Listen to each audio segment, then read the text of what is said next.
ಬಿಜ್ಜಾ sir ಅಂತಿದ್ರು ಅವರು.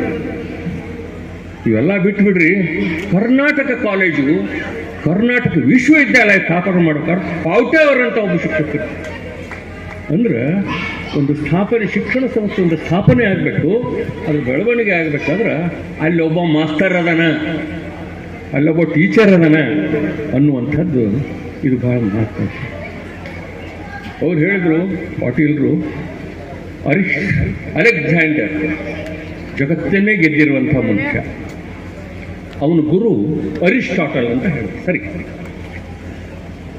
Aristotle ನಂತರ ಅಲೆಕ್ಸಾಂಡರ್ ಹೋಗ್ತಾನೆ ಒಂದ್ಸಲ, ಗುರು ನಾನು ಭಾರತಕ್ಕೆ ಹೋಗ್ತೀನಿ, ಭಾರತವನ್ನು ಗೆದ್ದು ಬರ್ತೀನಿ ಅಂತ ಹೇಳ್ತಾನೆ, ಆಶೀರ್ವಾದಿಸಿ ನನಗೆ ಅಂತ.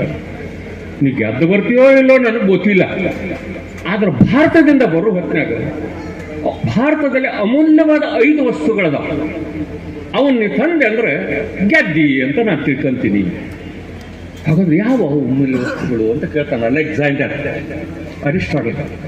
ಒಂದು ಮಹಾಭಾರತ ಅನ್ನುವಂಥ ಒಂದು ಗ್ರಂಥ ಇದೆ, ಅದನ್ನು ತಗೊಂಬ. ರಾಮಾಯಣ ಅನ್ನುವಂಥ ಒಂದು ಗ್ರಂಥ ಇದೆ, ಅದನ್ನು ತಗೊಂಬ. ಗಂಗಾ ನದಿ ಅಂತಿದೆ, ಅದ್ರ ನೀರು ತಗೊಂಬ. ಕೃಷ್ಣ ಅಂತಿದ್ದನ ಅವನು ಕೊಳಲನ್ನು ತಗೊಂಬ. ಕೊನೆಗೆ ಆಧ್ಯಾತ್ಮಿಕ ಹೊಂದಿರುವಂಥ ಒಬ್ಬ ಗುರುವನ್ನು ಕರ್ಕೊಂಬ ಅಂತ. ಅಂದ್ರೆ ಅಮೂಲ್ಯವಾದ 5 ವಸ್ತುಗಳಲ್ಲಿ ಗುರುವಿಗೂ ಒಂದು ಸ್ಥಾನ ಇದೆ ಅರಿಸ್ಟಾಟಲ್ ಹೇಳಿ. ನಾನು ಹಾಕಿರ್ತೇನೆ ಅಂದ್ರೆ ಹೆಜ್ಜೆ ಹೆಂಗೈತೆ ಅಂತಂದ್ರೆ ಅವ ಹೇಗೆ ಉಳಿತು, ಅದಕ್ಕೆ ನೀವು 3ನೇ ತರ್ರಿ, ನಾನು 4ನೇ ತರ್ರಿ ಅಂತ ಹೇಳ. ಇಂಥ ಸನ್ನಿವೇಶಗಳು ಬಹಳಷ್ಟು ನಮಗೆ ಇವೆಲ್ಲ ಬರ್ತಾವೆ. ಒಂದೇನು ಸ್ವಲ್ಪ ಆನಂದ ಅನ್ಸಕೈತಿ. 4 ವರ್ಷದ ಹಿಂದೆ ಬದುಕು ಎಂದರೆ ಸುಂದರಗೊಳ್ಳಬೇಕಾದ್ರೆ ನಮ್ಮ ಹಿಂದೆ ಗುರು ಇರಬೇಕು. ಜಗತ್ತಿನಲ್ಲಿ ನಾವೆಲ್ಲರೂ 3 ಋಣವನ್ನ ತೀರಿಸಬೇಕಾದ್ರೆ ಇವು ತಂದೆ ತಾಯಿ ಋಣ, ಗುರುವಿನ ಋಣ, ಸಾಮಾಜಿಕ ಋಣವನ್ನು ಕೂಡ ತೀರಿಸಬೇಕು. ತಾವು ಇಲ್ಲಿಯವರೆಗೆ ಮಾತನಾಡಿದಂಥ ಉದ್ಘಾಟನಾ ಪರ ಮಾತನಾಡಿದಂಥ ತೆನಳೆ ಗುರುಗಳು, ನೀವು 85 ವಯಸ್ಸಿನ ಹಾಗೆ ನಮಗೆ ಕಾಣಲಿಲ್ಲ, 45 ವಯಸ್ಸಿನ ಹಾಗೆ ನಾವು ಹೈಸ್ಕೂಲ್ನಲ್ಲಿ ಪಾಠ ಮಾಡಿದ್ರಲ್ಲ ಅದನ್ನೇ ನಾವು ಇಲ್ಲಿ ಪಾಠ ಮಾಡಿದಂಗಾಯ್ತು ಸರ್. ತಮಗೆ ಉದ್ಘಾಟನಾ ಪರ ಮಾತನಾಡಿದ ವೇದಿಕೆಯ ಪರವಾಗಿ ನಮ್ಮೆಲ್ಲರ ಪರವಾಗಿ ಹೃತ್ಪೂರ್ವಕವಾದ ಅಭಿನಂದನೆಗಳು ಸರ್. ಗುರು ಎಂದರೆ ಕೇವಲ ಪಾಠ ಮಾಡೋರಲ್ಲ, ದಾರಿ ತಪ್ಪಿದಾಗ ದಾರಿ ತೋರಿಸುವ ಒಂದು ದಿಕ್ಸೂಚಿ.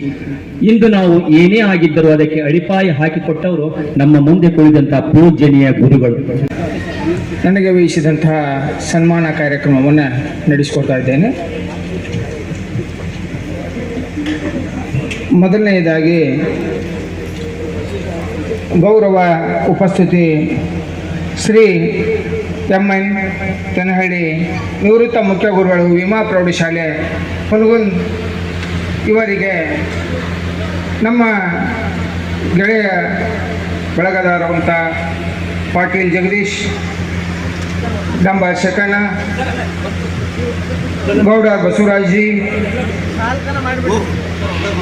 ಗೌಡ ಭೀಮನಗೌಡ, ಹಂಡಿ ಸುರೇಶ್, ಇವರೆಲ್ಲ ವೇದಿಕೆಯ ಮೇಲೆ ಆಗಮಿಸಿ ಅವರಿಗೆ ಸನ್ಮಾನ ಕಾರ್ಯಕ್ರಮವನ್ನು ನಡೆಸಿಕೊಡ್ಬೇಕಾಗಿ ಕೇಳ್ಕೊತಾ ಇದ್ದೀನಿ.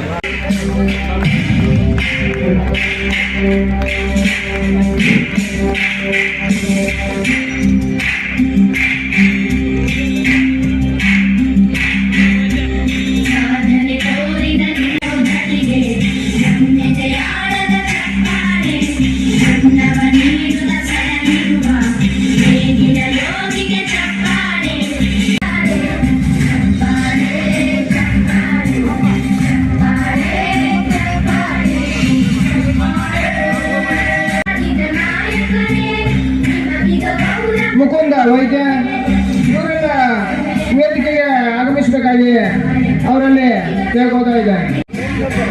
ಮಿತ್ರ ವೃಂದವಾದ ಮಲ್ಲಪ್ಪ ಬಿ ಎಳಗುಂಡಿ,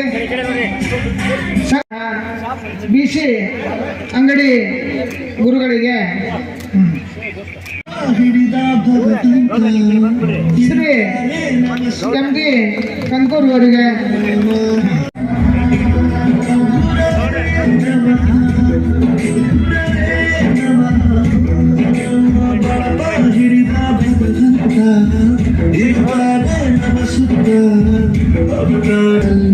ಕಕ್ಷೆಯಲ್ಲಿ ತುಂಬಿದ ಶ್ರೀ ಚನ್ನಪ್ಪ ವಾಲಿಕಾರ್, ಎಕ್ಸಿಕ್ಯೂಟಿವ್ ಇಂಜಿನಿಯರ್ ಹಾವೇರಿ ಇವರಿಗೆ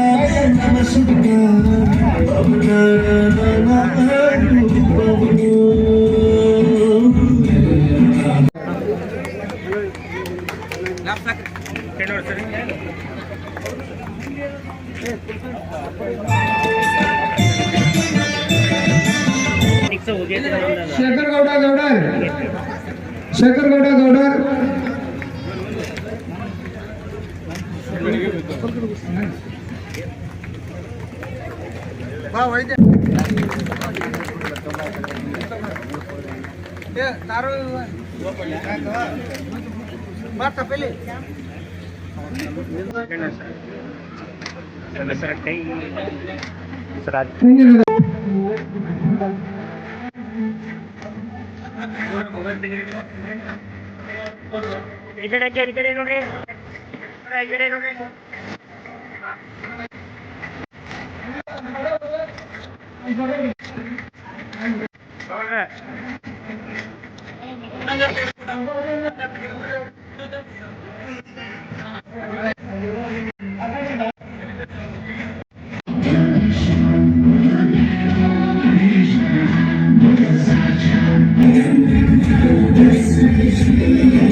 ಗುರುವೃಂದದ ಕೈಯೊಳಗೆ ತೆನಾಡಿ ಸರ್ ಮ್ಯಾಥಮೆಟಿಕ್ಸ್ ಅಂದ್ರೆ ತೆನಾಡಿ ಸರ್ ಅಂದ್ರೆ ಮ್ಯಾಥಮೆಟಿಕ್ಸ್. ಎಷ್ಟೋ ಸ್ಟೂಡೆಂಟ್ಸ್ ನೋಡಿವಿ, ಸರ್ ಯಾವ ಡಿವಿಷನ್ ತೊಗೋತಾರೆ ಆ ಡಿವಿಷನ್ ಚೇಂಜ್ ಮಾಡಿಸ್ಕೊತಿದ್ದರು. ತೆನಾಳಿ ಸರ್ ಡಿವಿಷನಿಗೆ ತೊಗೊಂಡಾರಂದ್ರೆ ಚೇಂಜ್ ಮಾಡಿಸ್ಕೊತಿದ್ರು ಅವರು. ನಮ್ಗೆ ಅದೇ ಡಿವಿಷನ್ನ ತೊಗೋಬೇಕು. ನನಗೆ ಭಾಳ ಆಸೆ ಇತ್ತು ಅವ್ರ ಕೈಯಾಗ ಕಲಿಬೇಕಂತ. ಆದರೆ ನನ್ನ ದುರದೃಷ್ಟವಶಾತ್ ಏನಾಯ್ತಂದ್ರೆ ಬಾಲಕಿಯರ ಪ್ರೌಢಶಾಲೆಯಾಗಿ ನಾನು ಆ ಕಡೆ ಹೋದೆ.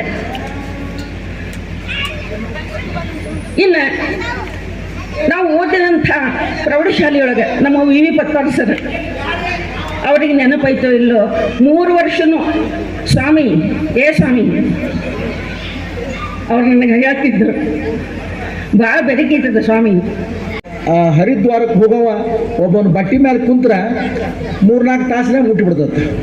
ಹಂಗೆ ಮನುಷ್ಯ ನಾವು ಈ ಒಂದು ಗುರುವಿನ ಆಶೀರ್ವಾದ 3-4 ಜನ್ಮ ನಾವು ಪಡೆದ್ರು ನಾವು ಮಾಡಿದ್ರು ಆಗಂಗಿಲ್ಲ. ಅದು ಗುರು ಅನ್ನೋ ಮಾರ್ಗ ತೋರ್ಸ. ಹಂಗೆ ನಾವು ಗುರುಗಳ ಒಂದು ಪಾದಸ್ಪರ್ಶ ಮಾಡಿದ್ರೆ ಅವ್ರಿಗೆ ನಮಸ್ಕಾರ ಮಾಡಿದ್ರೆ ಅಂಥ ಒಂದು ಶಕ್ತಿ ಐತಿ. ಅಂಥದ್ದು ನಮಗೆ ಅವರು ಬೋಧನೆ ಮಾಡಿದ್ರೆ ನಾವು ಆ ಇರುವೆ ಹೆಂಗೆ 3-4 ತಕ್ಷಣ ಓದ್ತು ಹಂಗೆ ನಾವು 3-4 ತಾಸಿನಾಗ ಸಹ ನಮಗೆ ವಿದ್ಯೆಯನ್ನು ಕೊಡುವಂಥ ಒಂದು ಭಕ್ತಿ ಶ್ರದ್ಧೆ ಅವರಲ್ಲಿ ಅದ. ಆಮೇಲೆ ಮತ್ತೆ ಹೇಳ್ತಾ ಇದ್ದಾರೆ,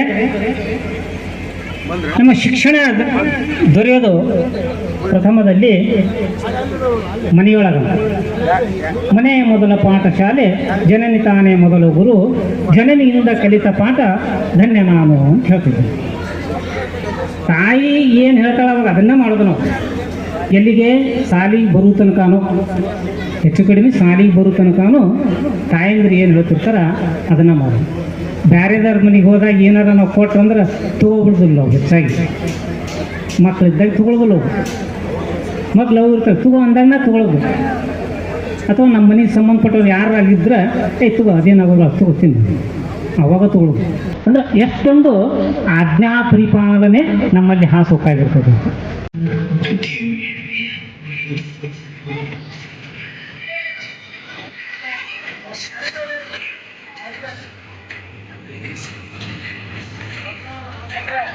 ಶ್ರೀಗಳನ್ನ ನಾ ಈಗ ಹೆಚ್ಚಿಗೇನು ಹೇಳಕ್ ಹೋಗೋದಿಲ್ಲ. ಇಷ್ಟೊತ್ತನ ಎಲ್ಲರೂ ಹೇಳ್ಬಿಟ್ಟಾರ. ಗುರುಗಳ ಬಗ್ಗೆನೂ ಹೇಳ್ಯಾರ, ಅದೇ ರೀತಿ ನಮ್ಮ ಸ್ನೇಹಿತರ ಬಗ್ಗೆನೂ ಎಲ್ಲ ಹೇಳ್ಯಾರ. ಆದ್ರೆ ಕೆಲವೊಂದು ವಿಷಯಗಳನ್ನ ಇಲ್ಲಿ ಹೇಳಬೇಕಾಗತ್ತ. ಇದು 13/9/2025 ಈ ಒಂದು ಗುರುವಂದನೆ ಕಾರ್ಯಕ್ರಮ ರಚನೆ ಮಾಡೋಣ ಅಂತ ಒಂದು ಗ್ರೂಪ್ ಮಾಡಿದ್ವಿ. ಅದನ್ನ ಹೆಂಗೆ ಮಾಡೋಣಪ್ಪ ಅಂತ ಕೇಳಿದಾಗ ಈಗ ಒಂದಿಷ್ಟೆಲ್ಲ ಗೆಳೆಯರನ್ನ ನಾವು ಕುಡ್ಕೊಂಡು ಮಾತಾಡಕತ್ತಿದಾಗ ಇದು ಎಲ್ಲರೂ ತಮ್ಮ ನಂಬರ್ ಕೊಟ್ಟರು. ಇದು ಚಲೋ ಐತೆ, ಗುರುವಂದನ ಕಾರ್ಯಕ್ರಮ ಮಾಡೋಣ, ಒಳ್ಳೆಯ ಕಾರ್ಯಕ್ರಮ ಇದು ಅಂತಂತಂದ್ರು. ಅವಾಗ ಎಲ್ಲರೂ ನಂಬರ್ ಕಲೆಕ್ಟ್ ಮಾಡಕತ್ತಿದ್ವಿ. ನಂಬರ್ ಕಲೆಕ್ಟ್ ಮಾಡ್ಕೊತ ಇದ್ದಾಗ ಮತ್ತೆ ಮೀಟಿಂಗ್ ಮಾಡಕತ್ತಿದ್ವಿ. ಪ್ರತಿ ರವಿವಾರ ಮೀಟಿಂಗ್ ಮಾಡಕತ್ತಿದ್ವಿ. ಗುರುವಂದನ ಕಾರ್ಯಕ್ರಮ ಮಾಡಕತ್ತೀವಿ. ಬರೀ ಗುರುವಂದನ ಕಾರ್ಯಕ್ರಮ ಅಷ್ಟೇ ಬೇಡ, ಅದ್ರ ಜೊತೆಗೆ ಸ್ನೇಹ ಸಂಗಮನೂ ಮಾಡೋಣ. ಬರೀ ಗುರುವಂದನ ಕಾರ್ಯಕ್ರಮದಾಗ ಅಂದ್ರೆ ನಾವು ಕೂಡಕ್ಕಾಗಿಲ್ಲ, ನಾವೆಲ್ಲ ಗ್ಯಾದರ್ ಆಗಕ್ಕಾಗಲ್ಲ. ಇದಕ್ಕೆ ನಾವು ಸ್ನೇಹ ಸಂಗಮನೂ ಮಾಡೋಣ ಅಂದ್ರೆ ಎಲ್ಲರೂ ಕೂಡಕ್ಕಾಗತ್ತ. ನಾವು ಮನಸ್ಸು ಬಿಚ್ಚಿ ನಾವು ಮೊದಲಿನ ಥರನೇ ನಾವು ಕೂಡಿ ಮಾಡೋಕ್ಕಾಗತ್ತೆ ಅಂತಂತಂದ್ರು. ಅದು ಒಳ್ಳೆ ಕೆಲಸ ಮಾಡೋಣ ಅಂತಂತಂದ್ವಿ. ಆದ್ರ ಇವತ್ತಿನ ಸನ್ನಿವೇಶ ಕಾರ್ಯಕ್ರಮ ನೋಡಿ ಹೆಂಗಾಗೈತಿ ಅಂತಂದ್ರ ಎಲ್ಲರೂ 1980 ಎಲ್ಲ ಈಗ 2000 ಹಿಂಗೆಲ್ಲ ಈ ಇಸ್ವಿದವ್ರು ಕಾರ್ಯಕ್ರಮ ಮಾಡ್ಕೊಂಡ್ ಬರ್ತಾರೆ. ನೀವೆಲ್ಲ ಯಾವ ಇಸ್ವಿದವ್ರು ಅಂತಂದ್ರೆ ನೀವು ಮದುವೆ ಆಗಿ ನಿಮ್ಮ ಮಕ್ಕಳು ಲಗ್ನ ಆಗಿ ಅವ್ರ ಮಕ್ಕಳು ನೋಡ್ರಿ, ಈಗ ನೀವೆಲ್ಲ ಸ್ನೇಹ ಸಂಬಂಧ ಕಾರ್ಯಕ್ರಮ ಮಾಡ್ರಲ್ಲ, ಅದು ಬಹಳ ಖುಷಿ ಆಗ್ತದೆ. ಯಾಕಂತಂದ್ರ ಇಂಗ್ಲಿಷ್ನೊಳಗೆ ಮಾತೈತಿ ಏನು ಅಂತಂದ್ರ ಮೇಕ್ ನ್ಯೂ ಫ್ರೆಂಡ್ಸ್. ಏನಂದ್ರೆ make new friends but don't forget old friends. ಹೊಸ ಅಕ್ಷರ ನಿಮ್ಮ ಸರ್ಕಾರಿ ಶಾಲೆಯಲ್ಲಿ ಆಗಿರ್ಬೋದು, ಎಲ್ಲರೂ ಹೊರಗಿನ ನೀವೆಲ್ಲರೂ ಕೆಲಸ ಮಾಡ್ತಿರ್ತಾರಲ್ಲ ಅಲ್ಲರಾಗಿರ್ಬೋದು, ಇಲ್ಲ ನಿಮ್ಮ ಕಚೇರಿ ಒಳಗಾಗಿರ್ಬೋದು, ಇನ್ನೂ ಹಲವಾರು ಏನೇನು ನೀವೆಲ್ಲ ಕೆಲಸ ಮಾಡ್ತಿರ್ತಾರಲ್ಲ ಅಲ್ಲಿ ನೀವೆಲ್ಲರೂ ಹೊಸ ಗೆಳೆಯರೆಲ್ಲ ಗೆಳತಿಯರ ಪರಿಚಯ ಮಾಡ್ಕೊಂಡಿರ್ತೀರಿ. ಆದ್ರ ನೀವು ಯಾವಾಗ ಹಳೆಯವ್ರು ನೆನೆಸ್ಕೋತಿರಲ್ಲ. ಯಾಕಂತಂದ್ರ ಓಲ್ಡ್ ಈಸ್ ಗೋಲ್ಡ್ ಅಂತ ಕರೀತಾರೆ, ಸುಮ್ಮನೆ ಅನ್ನಂಗಿಲ್ಲ ಅದನ್ನ. ಯಾಕಂತಂದ್ರ ಈಗ ನಾವು ಅದನ್ನೆಲ್ಲ ಮೆಲಕ್ ಹಾಕೊಂತಂದ್ರೆ ನಾವೆಲ್ಲ ಎಷ್ಟು ಖುಷಿ ಪಡ್ತೀವಲ್ಲ ನಾವು. ಯಾಕಂತಂದ್ರ ಹಿಂದೆ ನಾವು 2 ದಿನ ಜಗಳ ಮಾಡಿರ್ತೀವಿ. ಸಣ್ಣ ಪುಟ್ಟಕ ಜಗಳ ಮಾಡೋದು ಭಾಳ ಇರಲ್ಲ. ಬಿಸ್ಕೆಟ್ ಕೊಡಲ್ಲ ಅಂತ ಅಕ್ಕಿ ಜೊತೆ ಜಗಳ ಮಾಡಿರ್ತೀವಿ, ಇವ್ರು ಪೆನ್ಸಿಲ್ ಕೊಟ್ಟು ಇವ್ರ ಜೊತೆ ಜಗಳ ಮಾಡಿರ್ತೀವಿ. ನಾವು ಇಷ್ಟೊಳಗ ಜಗಳ ಮಾಡ್ಕೊಂಡಿರ್ತೀವಿ. ಅದು ಅವಾಗಿನ ಕಾಲಕ್ಕೆ ನಮ್ಮ ಬುದ್ಧಿಮಟ್ಟ ಅಷ್ಟು ಸ್ಥಿಮಿತ ಅಷ್ಟು ಕಡಿಮೆ ಇರುತ್ತೆ ನಮ್ದು. ಯಾವಾಗ ದೊಡ್ಡವರಾಗ್ತೀವಲ್ಲ ಅವಾಗ ನಾವು ಹೆಂಗಿರ್ಬೇಕು ಅಂತ ಅವಾಗ ಗೊತ್ತಾಗುತ್ತೆ. ಅದಕ್ಕೆ ಏನಂತಾರ school life is golden life ಅಂತ ಹೇಳ್ಕೊಂಡ್ ಬರ್ತಾರ. ಹಾಗಾಗಿ ಯಾರ್ಯಾರು ಶಾಲೆಯೊಳಗ ನೀವು ಇಟ್ಕೊಂಡ್ ಬರ್ತೀರಿ, ನೀವು ನೋಡಿ ವಿಶೇಷ ಏನು ಅಂತಂದ್ರ ನಾವ್ ಯಾರು ಕೂಡ ನಾವೇನ್ ಮಾಡ್ತೀವಿ, ಬರೀ ಶಾಲೆ ಇರ್ತಕ್ಕಂಥವ್ರನ್ನ ಅಷ್ಟೇ ನಾವು ಸನ್ಮಾನ ಮಾಡ್ತೀವಿ. ಆದ್ರ ನಾವು ಕಾಲೇಜ್ ಹೋದ್ರ ನಾವು ಡಿಗ್ರಿ ಓದಿರ್ತೀವಿ, MA ಓದಿರ್ತೀವಿ, ಎಲ್ಲ ಸ್ನಾತಕೋತ್ತರ ಮಾಡಿರ್ತೀವಿ, ಎಲ್ಲ ಡಾಕ್ಟರೇಟ್ ತಗೊಂಡಿರ್ತೀವಿ. ಅವ್ರನ್ನ ಯಾರು ಸನ್ಮಾನ ಮಾಡಂಗಿಲ್ಲ. ನಾವು ಯಾರನ್ನ ಸನ್ಮಾನ ಮಾಡ್ತೀವಿ? ನಾವು ಯಾವಾಗ ನಾವು 1ನೇ ಕ್ಲಾಸಿಂದ ಹಿಡ್ಕೊಂಡು 10ನೇ ಕ್ಲಾಸ್ ಮಟ್ಟ ಓದ್ತೀವಲ್ಲ ಅವ್ರಿಗಷ್ಟೇ ಸನ್ಮಾನ ಮಾಡ್ತೀವಿ.